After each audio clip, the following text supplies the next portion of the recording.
would like you all to close your eyes and imagine medieval England. The streets are quiet, too quiet, so quiet that one may even say that they could hear the sound of death. You take a peek out of the window and you see bodies lying in the street, both dead and alive, riddled with lumps and necrotic tissue. The sight strikes fear into your heart. You definitely do not want to come down with this plague. This is probably how one would have felt while living in the worst outbreak of bubonic plague in history. Today, I will explain to you about the background of bubonic plague, as well as the history, bioterrorism, transmission and prevention, symptoms, diagnosis and treatment, modern bubonic plague, as well as the experiment. The bubonic plague is caused by the Pastella pestis bacteria, which was later renamed the Yersinia pestis bacteria. It is a zoonotic infection, meaning that it is spread by and to animals, and humans are only an accidental host of this infection. The Yersinia pestis bacteria grows at an optimal temperature of 28 degrees Celsius, and it is responsible for hundreds of millions of deaths. Researchers believe that the bubonic plague was first encountered in biblical times, in the 5th chapter of the first book of Samuel. Throughout history, there have been 3 major outbreaks of bubonic plague. The first was the Justinian plague, and it occurred in 531 and 532 AD. It originated in Egypt and spread throughout the Eurasian area. This outbreak resulted in 50 to 60% of population loss of the infected countries. Next was the second outbreak. It was also the worst and the best known outbreak of bubonic plague. It was known as the Black Death. It started in the 12th and 13th century, and it lasted well into the 17th century. It mainly affected Europe. There were 20 to 30 million deaths in England alone, and in total there was a death rate of 75 to 100 million deaths. Finally, there was the outbreak in China. It occurred in the mid-19th century, and it spread to every single inhabited country except for Australia. There were 12 million deaths in India and China. So people believe that bioterrorism hasn't been used that often, but it actually dates back pretty far.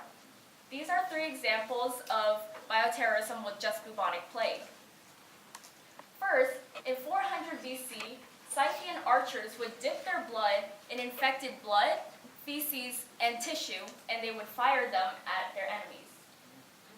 Next, in the medieval era, soldiers were known to load their catapults with fleas, infested clothing and objects, and infected bodies, and they would fire them at their enemy territories as well as enemy lines. Finally, during World War II, the Japanese were suspected of genetically engineering the Yersinia pestis bacteria and putting them in human fleas, and later releasing them into cities all around China. Bubonic plague is transmitted via vectors. Mainly, the main vector is the flea, or more specifically, the Xenopsilla cheopis, which is also known as the oriental rat flea. Other vectors include those of the rodent family, such as rats, mice, squirrels, chipmunks, and prairie dogs, as well as bobcats and cats. Prevention is quite simple. Just good hygiene should be practiced. Whenever a flea is infected by the Yersinia pestis bacteria, the bacteria clogs the foregut and does not allow for the flea to swallow. When the flea can't swallow, it becomes very hungry, so it must feed often and multiple times. Usually they will bite a single host multiple times, and whenever a flea bites a person, they can inject thousands of bacteria into the host at a time. Which brings me to my next slide of symptoms. The first symptom that occurs in the first day of being infected. The Yersinia pestis bacteria travels to the host's lymph nodes, and they cause them to become tender and swollen. Those tender and swollen lymph nodes are called buboes. Buboes can grow up to the size of chicken eggs. Other symptoms include fever, chills, weakness, and septic disease, which is also known as septicemic plague. Septic disease or septicemic plague causes the tissue to die and become necrotic, and that can also result in gangrene, which could cause the loss of fingers, toes, and even limbs. Bubonic plague, whenever buboes are first apparent within the first day, they should go see a doctor. The doctor would then take blood samples and send them to a lab for testing. Whenever a patient is diagnosed with bubonic plague, they should be given strong antibiotics to drop the initial mortality rate of 30 to 60% to just 5%. The antibiotics that should be given include ciprofloxacin, streptomycin, gentamicin, doxycycline, and tetracycline. However, if the patient is pregnant, she should only be given ciprofloxacin, gentamicin, and doxycycline, as they will not bring harm to the fetus. Other treatments include the killed whole cell vaccine as well as the F1V vaccine.